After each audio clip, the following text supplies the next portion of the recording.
Marlene, it's great to see you. Thank you so much for making time to be with me today and talk about this. I'm really excited about the work you've been doing in your teaching. And I understand that after having been teaching kids for a long time, that in the last few years at least, you've also been teaching a lot of adults, and specifically adults who, like, maybe they played when they were younger, but then they took time off and then now they really want to start playing again. And so, if that's right, I guess first of all, I'd like to know, what have you found out about, like, why do these people want to play again? Why did they stop? And maybe I'll just start with that. Why do they want to come back and play? Why should they? They have other jobs. Why do they want to play the violin? And come back again. Well, first, thank you so much for inviting me. This is really such an honor, and I'm very excited to be here. And to answer your question, well, I actually have focused particularly in women that haven't played for a while.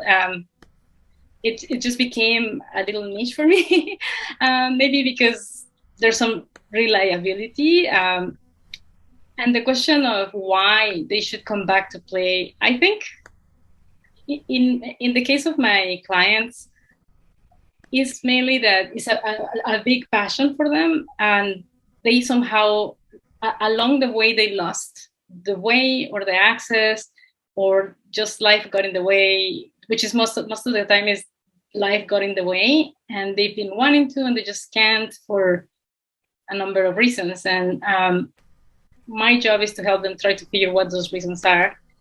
um, if that answers the question so far. It's mainly a long lost passion. And so, yeah, why? What are the answers? Like, what do they discover?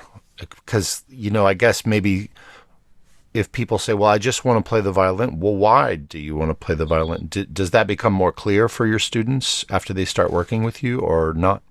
I think so. I believe for them to know what that and those answers are. Uh, First, we have an actual session that I have very specific questions because I had to go through that process myself, and that's how I ended up actually teaching the way I'm teaching and working with the people that I'm working with. Um, and it's basically a coaching session, and I really guide them through blockages that a lot of times is imposter syndrome. Most of the time is imposter syndrome. I think is a big part of it. Sometimes it's Does just starting late. Yeah, go ahead. Oh, imposter syndrome? Do you mean like that they feel like they're not good enough to play, and that's why they stopped? Yeah, sometimes it's they don't feel good enough. Sometimes it's maybe just that they are so busy with their own life, just general normal life, that they feel they don't have the time to find hours in the day to practice. That's very instilled in your brain too. When you learn classical music in particular, most of the time, we grow up thinking we have to practice, I don't know, 1 hour minimum or 3 hours a day. And when you're in my case, I work with busy women and particularly moms, maybe a lot of them homeschool or are professional women that just don't find the time to have 1 hour a day. So a lot of the feedback I get is, for example, they played most of them certain high quality play, like intermediate to advanced people is who I'm working with mostly. Um, Most of the time they played in high school to a certain level, or even college. They've done some college, or even they have a degree. I even have one person that at some point had a master's in viola, and she was working on like a gym receptionist or something like that, and that really breaks my heart because these are women that have made so much effort to play in the first place, and just life got in the way, right?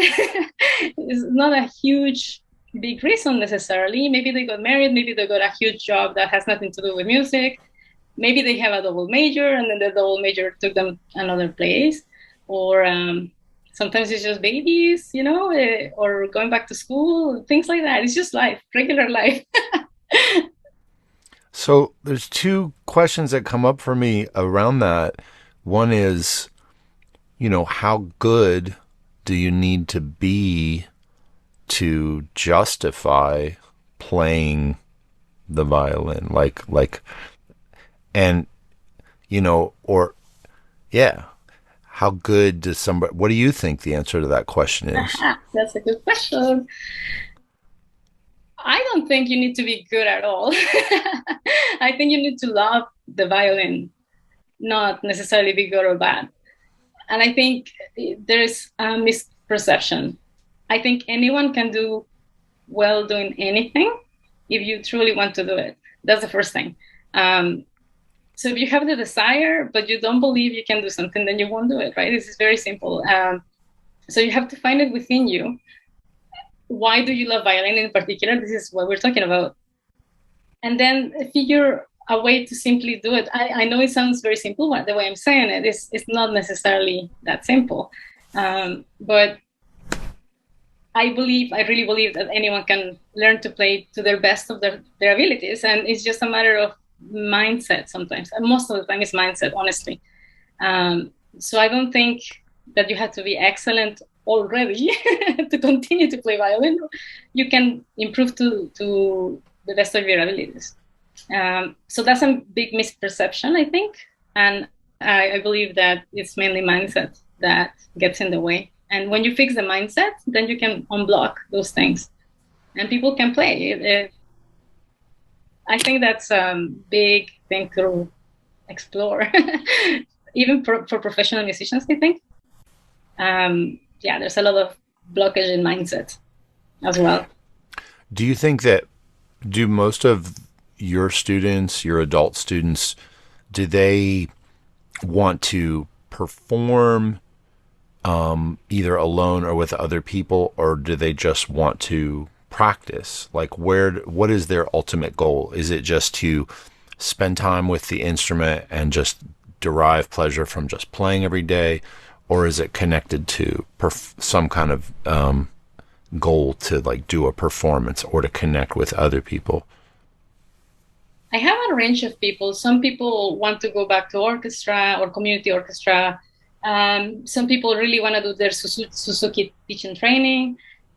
Some people just want to fiddle and just have fun. Um, I have musicians that are like piano teachers and they just have violin as a second instrument and they want to teach better violin. They teach violin as a second instrument, so they want to improve their teaching.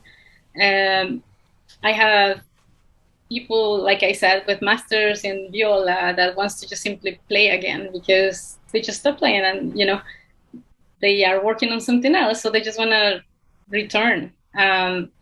It's a very a lot of variety in that sense.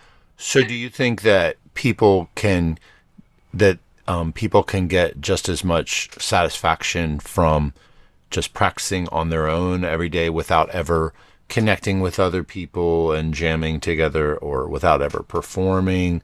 I'm honestly curious. I wonder if there are differences for people, or yeah.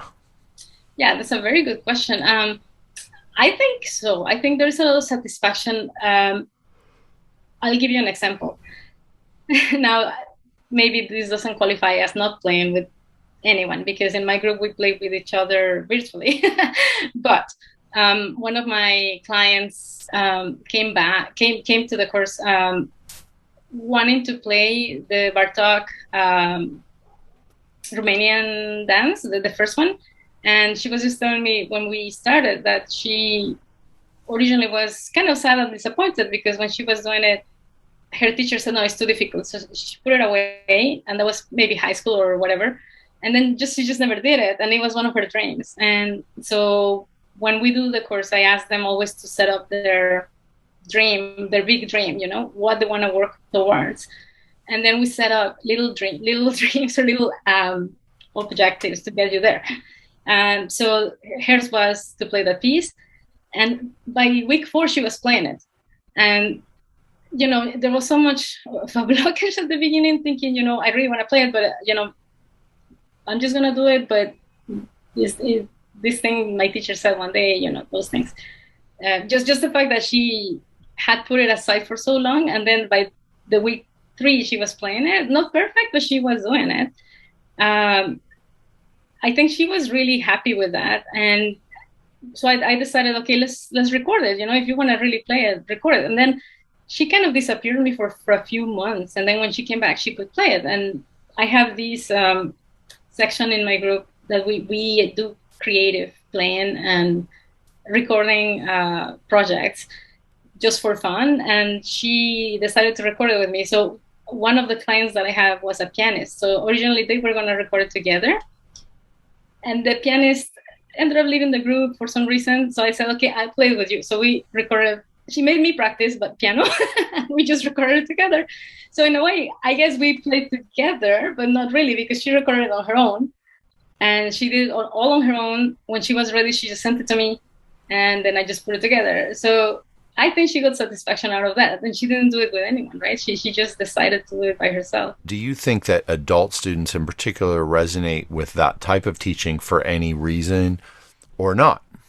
No, yes, absolutely. And I think this is like the biggest takeaway for me from working with you. And I always mention you to my students, because I always say, my mentor Chris says this, and I honestly think that it has been so, what's the word I'm looking for? I want to say validating to have worked with you through that process, because I've never been a very traditional teacher. And it's hard to be a little bit out of the box and to find validation on what you do. So I was always already kind of toying with certain things, but you really gave me a framework. So that kind of really helped me implement that in my teaching. So I'll give you a very good example. Last night's session, I have one of my members working on Besame Mucho. And she's been working on it for a bit, but she was telling me, I'm very German playing. She says, I'm very strict, but I want to be more fluid and so on. And I said, well, we have to find your Latin passion somewhere, So she chose the piece. She chose Besame Mucho. And I just let her go with it. And she came back last night and she's like, well, I decided to do it in this position just because I wanted to sound this way. And she expressed what she wanted to do. And then she says, you know what? I just wanted to sound I have this in my mind. I wanted it to be like a tango beat. And she came up with that by herself. I said, just go for it, So because we have this platform, we record things. She decided, okay, maybe I'll do a beat in the background and I'll record it. And then she just decided to, I said, go for it and we'll do it, And she was so happy. And that's all she wanted. And she's been always playing technique and classical pieces, and she just came on to that conclusion on her own. I provide material, but she chose to do that. She could be doing other things, but she chose to do that. So I think it's really valuable. And even for me, everything we have done with you in the 2 courses that I've taken, it couldn't be more enriching. I think it makes me a better musician, and I think it makes all of us a better musician. It's just that sometimes you just don't have the access sometimes, Like I wanted to learn improvisation for many, many years, and I've had some accessibility, but not until I was an adult. So if I had it when I was a kid, it would have been really fun. I would have done so much more, I think. And so I guess these are things that you also do with the kids that you teach, because you also teach a lot of kids too, right? Is there any difference between teaching kids, and I mean, there must be some differences between teaching kids and teaching adults. I'm curious if there are any that leap out for you. Well, yeah, I teach in an organization. The name is Orchestra, and they work with children that don't have access to lessons. So it's a really cool organization. I really enjoy working for them because they give the lessons for free to the kids, and I think the kids really value that. And that's, it's just really nice to be able to give them something extra, not just, I don't know, Suzuki, or not that there's anything wrong with it, but I think it's limited. It's awesome, but it's limited. And I'm saying this being a Suzuki parent myself. Right. My daughter, for example, she did Suzuki for 4 years. And we loved it, everything. She got tired of it and she quit. and she's not interested anymore. And me being a violinist, I decided I'm not going to push her because I was pushing her too much. And when she heard, well, what I do with the kids, or even things I do with you, she's like, well, if I had been doing that, I would have stayed. So, it's just one of those things. So what we do with the kids, or what I try to do, and orchestra is very open to exploring other genres. In fact, their curriculum is really interesting because they add composition elements. I love adding composition elements or improvisation. And now that I have more tools that you've given me, it's really fun because the kids get it, and to very little extent, they can do many things, but like short. And so I approach it similarly, both to adults and kids, but I think the difference is how much I give them and depending on what they can handle. But most of the time, they learn really fast because they don't have the mindset barrier. They can just learn. And whether an adult struggles more, like last night with my student, she was saying, well, I want to play with San Mucho. I was going to play with the metronome, but then I decided not to. Like she was just double guessing, right? And I think it's normal because we've been trained to do certain things and it's hard to get away. So I think it's really valuable either way for anyone. Yeah. So when you decided to start running this studio specifically for women that had put their violin down for a while and have come back, I'm curious. First of all, I'm curious, what are some of the biggest things you've learned from them as a teacher? Is there any things that come to mind? Yeah, I think definitely. I think when you give people the tools they need and the inspiration and just give them a little flexibility, the things they do are amazing. And I think it's just allowing them to make mistakes. It's one thing that's really important. Like they don't, to me, I always tell them, you don't have to apologize if you did something that you think, either a mistake or you don't have to. I just help them to practice differently, I think is one of the things. And for me, practicing more efficient and also practicing things that you want to really practice is important in our case because we don't have the luxury of having 3-4 hours of practice. Often I teach them to practice 7 minutes per day. So it's a very specific way of practicing. And for that, you have to be hyper-focused and you have to be efficient and you have to know why you're practicing what you're practicing. Wow. So it's important because for them, that's how they are successful. They can fit between washing dishes and putting the kids to bed. They fit 15 minutes and, wow. And they do the things they do. So it's important, I think, to be motivated. But for that, you have to also give a little freedom on what they're doing. And also wow. A little bit of some content that they can actually work on that will be helpful.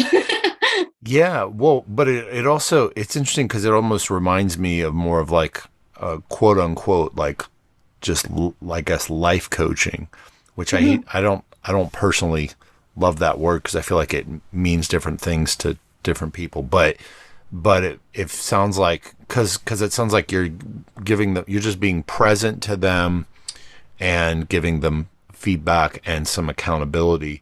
I wonder if it helps that they know that like this is specifically for them, as opposed to if they were joining a kid's studio, like if it was a Suzuki studio for kids.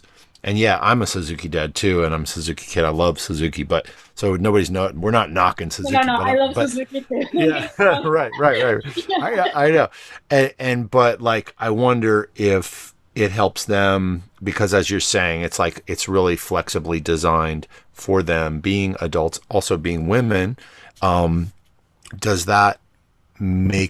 Does that help them somehow to not be in a studio with kids and feel like an outsider?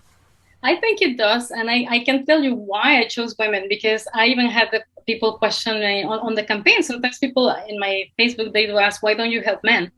And the answer to that is, I have helped men many times. I work with probably even more male students before when I was working for other studios. So it's not about why women or why men, but it was about seeing the lack of space for women. Because most of my male students came prepared all the time.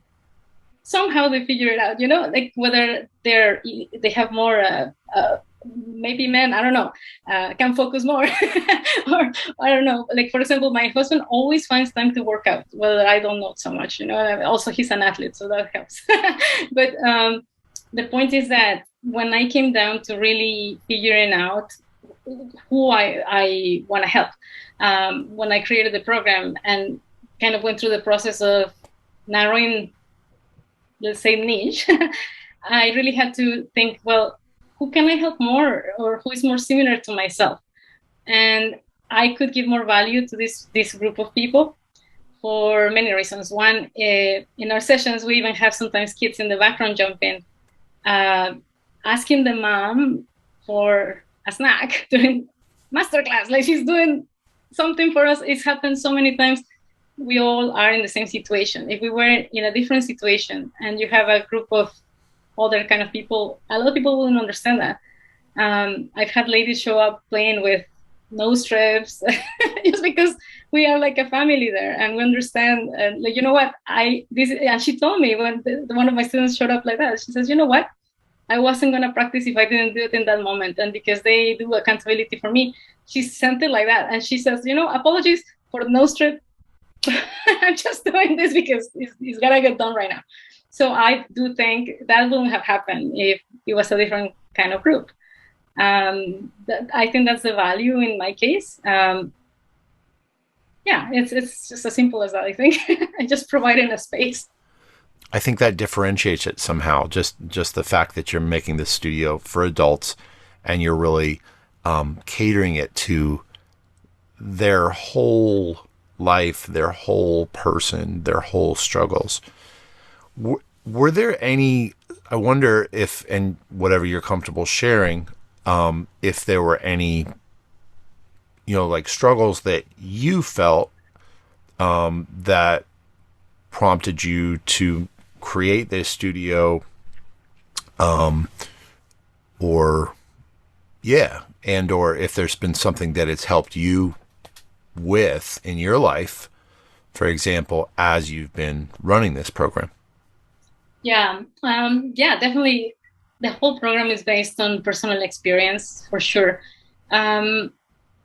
Just from the same similarities, starting late in life to play violin, being a passion that I had that I couldn't let go, feeling that there was a deadline that I had to achieve certain things by, I don't know, before getting married or before having kids, and then feeling that I didn't make the deadline and then kind of giving up because in a way, it was too late. There was somewhere in my mind that said, it's too late. Imposter syndrome, for sure, imposter syndrome. And I think the fact that just life getting in the way too, finding a different job and getting stuck doing that job. I've always been self-employed or freelancing teaching, but at some point I did get another job and completely took me off music, and that was really hard to swallow. And I think that became, it was a busy job, so I had a burnout, and during that burnout, I really had to really sit down and think, okay, what am I going to do because this is not working? And the burnout was a blessing in disguise because it really made me realize that I wanted to do music regardless of to what capacity or what level. I just had to figure a way to come back to music. It's what I love doing and what I'm trying to do, so why not? But if I had taken the normal route of, okay, try to get into an orchestra, well, first of all, there's no real places where I live where I could have gone into an orchestra, spaces are limited. I freelance all the time. That's okay. I can play weddings, but there's just so many weddings I can play, So at some point you have to really open up other spaces. And this just happened to be one of them. So if I understand correctly, you had like a quote unquote normal 9 to 5 type of job. You got out of music, and then you were like, I can't stand this. I want to go back into music. You felt a lot of fears about how to do that, but then you pushed through it and you created this studio, this teaching program. And wow, that's amazing. In Yeah. a nutshell. I've never been a totally 9 to 5 person, but it was definitely a job for some that I had working for someone else. Um, and yeah, it's basically it. I mean, I did work many years before just teaching music full time too. Then when the kids came, I let that go, and I did this job because it was more flexible, and I didn't want to be teaching in the evenings because then you never see your kids, and that's why I stopped music originally. But then the other job just really turned out to be that, and Yeah. Yeah. going back was the hard part because, like you said, it's just the fact that you have been out of the music scene for so long, and the contacts you don't have them anymore. You're out of shape. I was so out of shape too. Like like just that was the one thing that made me do this program, because I was physically out of shape, but also musically. I just couldn't play what I used to play, right? And I was really dedicated before. So that was a really hard thing to accept, that I couldn't play 3 hours with 2 kids anymore, or however long I was playing before. And through the burnout, I actually, if I may share this, I gained a lot of weight. It was really difficult Sure. to go through that process. Um, Burnouts are really something that is not something easy to deal with necessarily. Like sometimes it's very hard to get out of one when it's a really deep one. Mm. And the way I did it was to doing just little mini workouts because I just couldn't handle anything else. Wow. And I just came to the conclusion, if I have to get in shape and go back to having a healthy life, I have to do little workouts of 7 minutes, 4 minutes. And that's what I did for a full year. And I lost 12 kilos. Wow. I realized, okay, if we can do this with our body, why cannot we do it with music? So Wow. that's how I got back into playing myself, just creating things, routines that I could focus really, really clearly on. And this is how the program was created, basically. Wow. Now, and then I mean, it's amazing to me. All that's amazing. And by the way, like, it's so kind of humbling for me to recognize as a man, like how much I take for granted and don't really have to go through as a woman, just as you're telling me about this, just thinking about all the things that women go through that men don't go through. So that's like really, Maybe they really, do. We just don't talk about them as much. I don't think it's necessarily more difficult for women. I think it's equally difficult for humans, any kind of human. But right. I just happen to understand this particular situation, and that's Got you. why I can help. Right on. Right on. I think you guys have different difficulties. Sure, sure. Okay, fair enough. Well, it's enlightening to me nonetheless just to hear about things that maybe women talk, maybe when women are in a space together, they share a lot of these things, and maybe I don't They don't haven't invite you, maybe. yeah, or maybe I haven't paid attention. So it's helpful because I want to pay better attention to I want to understand those things, 'cause, well, some of my students are women and I want to be able to, to help them in ways that are appropriate, that I want to be able to relate to them. So it's just really interesting to hear these things. But there's so many things that you had to transition to quit your old job. You've got 2 kids. You're getting in shape. You're getting in shape musically. And then you're going to start a business, but also you're going to provide this new type of service to adults. And so I guess one side is kind of like the business organization side of a studio. Like, what do you offer people? How do you do it? The other side is like the musical curriculum side. And I wonder are there any things about how to deliver online educational experience, and or the types of like curriculum or exercises that you have your students, are there any because we've worked together a lot, and I'm just curious if there were any of the things that we worked on that in through the Creative Strings workshop that were like stuck out to you as being like, okay, here's something that helped either on the delivery side or the musical side. Yeah, absolutely. The delivery side, um, just seeing you work with all of us, um, regardless of the level, that was an eye opener for me. The way I was teaching before was kind of group lesson master classes, but like I really ask everyone to play in turn, things like that. But you really open my eyes to like playing more as a group in mute, and like really they have a chance to work on their thing without worrying about who's listening or not. And that's very open. And uh, I can see my students now, or the women that I work with too, the clients, they just do it now naturally. Like I'm explaining something to someone and they go and practice the same thing, regardless whether it's something they are working on. They just join in the background and they are learning and they're higher, practicing a higher position. So that's So, one thing. so that's in the group lessons, just having people play more of the time, basically. Yeah, and I remember one of our first coaching sessions, you said that, like, have them play. They're there to play. Whereas before, I was really focused on coaching them, but like having a theme prepared, and like I was really making my life complicated. And so you definitely simplify my life on that regard. You helped me also a lot by reusing material, and that was an eye opener too, because I work so much less. And it's, I mean, the way I have my courses set up, I have an app. So the app is where I deliver my content. Um, and I had already a course done, but now my apps has grown so much since I've done the courses with you, because it's so much easier to create material and that's valuable for them, and they all reuse it at some point, one or another. I can send them in this section, in this module is this thing, so you go there and find it, and they do, and they get the solution. And that, I think before I was more on the mindset of, oh, I have to keep, I don't know, delivering physically, even though they were doing it already. So it changed completely how I'm doing things, for sure, after I work with you. So thank you so much. Oh no, please, yeah, you're welcome. It's part of the reason I invited you to be here is because I'm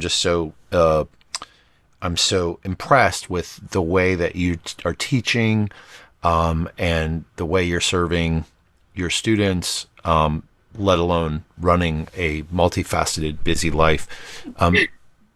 And but I think also because it's an inspiration to anybody listening that like you can, so much as possible if you want to deliver educational, meaningful experience, whether to adults or kids, whether online or offline. And I think that's kind of it's really valuable to get your testimony about that, because if I'm hearing correctly, like you have found that it's been easier for you to create your own educational content in your voice, Yeah. And repurpose it and serve more people with it, freeing up your own time. You've been able to create, and I'm just interpreting, and please feel free to correct me if I'm wrong, but you've been able to give your students feedback, accountability, personalized experiences, community experience, giving them time to be online where they're playing, they're actively getting their workout, all these things. But you've been able to juggle that with all these other things in your life, because you've got different strategies that you bring into place that make it a lot easier than maybe we'll say the traditional way, where it's like all about one-to-one time, right? Which is harder to scale and fit in. Absolutely. I'm never going back to that. I was already not doing that when I met you so much, but this is even more pinpointed to what I want to be doing. But also I want to add, it's not just so much, yes, it's much easier now. You've opened my eyes to so many things too. But the one thing I find even more valuable is what it does for me as a musician. Because I don't think I was taking enough advantage of the time preparing content for my students, for my own growth. And that is one of the things that I see a lot in the consultations that I have with women that come. A lot of them are music teachers that's the main issue. They don't have time to practice themselves because they have big programs and they have all these things. That was a big eye opener for me. And even just to now, even though I teach people practice, more efficiently, and I can do that myself, but the creative part I was struggling with. And that's the part that I think I really gained because I didn't know, I knew I could do it, but I didn't know how. Like, how do I continue to be creative and continue to grow as a musician as I'm creating this content and not just get stuck on practicing first position things or X, Y, So you really opened that for me because now I can do really whatever I want, honestly. So what I do is my student requested you to play Dynamite, for example, and that's a challenge. It's a difficult song, and so when I saw you do that, it really opened my eyes too because it was a challenge for you to practice that, and you said it in the video, and I could bring it down to their level. I bet you I could bring it back, and they'll get a lot out of it for a long time because they're little kids, they still have a lot to learn, but. For me to see you do that, it really opened my eyes because after that I kept just asking the kids, what do you want to do? And then they would give me a song, and it's a song I don't know. So it's making me hear different music. It's making me explore other genres. It's making me create content that I am enjoying because I am more into the creative aspect of music anyway. So for me, it's a win-win-win. Yeah, that's great. That's awesome. I guess I've got probably maybe two more questions, or you may have already answered these, but I was going to say, what would you recommend to a teacher and or a player who wants to branch out from classical music? Anything that would strike you as one thing that they could do? They could definitely work with you. That's the first thing I really set that one up, didn't I? Okay. What? Well, I'm serious because look, I had followed you for I don't know how long, like before I decided to join you because for me you were up there, one day I'll do it. And it's been a whole process, right? Like I said, breaking through the barriers, the mindset barriers, and just believing that I could come back to music and all these things, to the point that I was able to join when I was ready to join your program, and it took me a few years. It's like I had it, for a long time in my mind, but whether you make yourself doubt because you cannot do it or you don't know enough, or it's too expensive because that's another mindset, whatever the mindset is, I think it's just a matter of really seeing what your problem is. Why are you really not joining if you want to join a program like yours, for example, or a program like mine, or just playing? Yeah. And once you know that, then you can take that step. Yeah. No, that's great. That's great. Yeah, I guess it sounds like, because part of what I was going to ask is what would you recommend for teachers who want to expand their teaching practice or find more satisfaction and fulfillment from their teaching and playing? But obviously, if they could come and work with you, they could come and work with me. But I think a lot of the things we've covered today. I mean, if talking about to expand the practice with the things that you just listed a few minutes ago, and these short little workouts, I think that's a really inspirational takeaway for teachers as well. I guess my last question would be, how can people learn more about you? How can they connect with you? Yeah. Well, my domain is, the name of the program is Violin Bootcamp. That's the name of the app. Yeah. And the domain is violinbootcamp.ca. And I do have an app on Android, but it's easier to find the domain, I find, because I offer a free consultation. So basically, you can find me on that domain and book a free consultation with me. And see whether I am the right fit for you and if I can help and so on. So that's the easiest way. And then I'm in social media as well. Violinbootcamp.ca, book a free call with Marlene.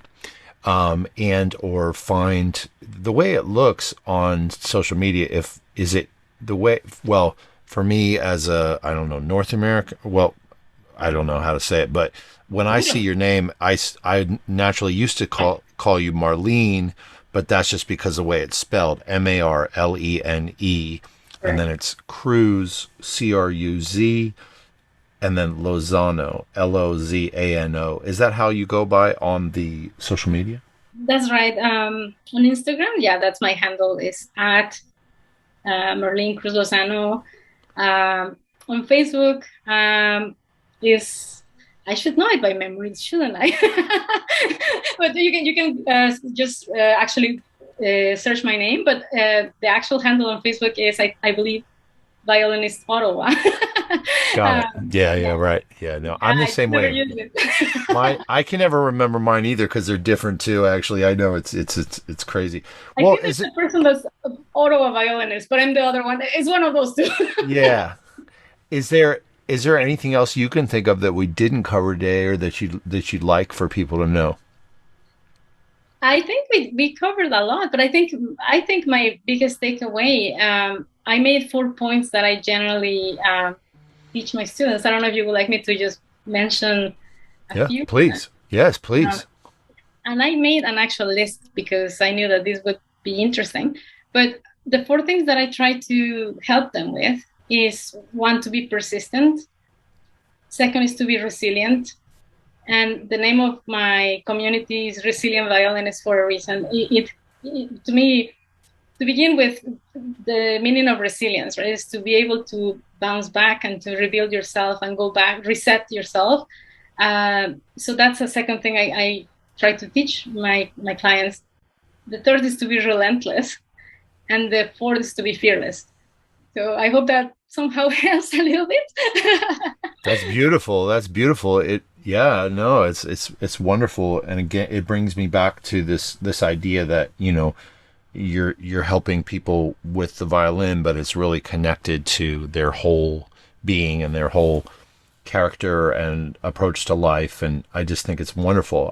That's something I'm really interested in figuring out how to do. And I think that everybody, all of us in our community of musicians and teachers, it's a healthy place for us to be thinking about how can we connect what we one of do. the one of my Mexican, I consider him one of my best violin teachers. He was generally like genuinely that's a hard word to say. He really was a life changing person. Because he saw violin as a lifestyle, not Mm, as an instrument you're playing. Um, mm. and every class I left after being with him was, I kid you not, it was a life opening. It was almost like Wow. going to a guru or having a yoga meditation class. And every lesson I left made me want to go back and practice what he had told me because it was related Wow. somehow to life. So Wow. I thank him because in a way this helped me go through this process. That's beautiful. That's beautiful. That's a great thing to aspire to, I think, for all of us teachers, for sure. Well, thank you so much, Marlene. I really just want to acknowledge you for the way that you serve so many people, kids and adults alike, and just for everything that you have continued to do to be resilient and to be persistent and to go after this and to create all this. It's incredible. You're really a huge inspiration to me. Thank you so much. Thank you, Chris. I appreciate it. It's much appreciated. Thank you.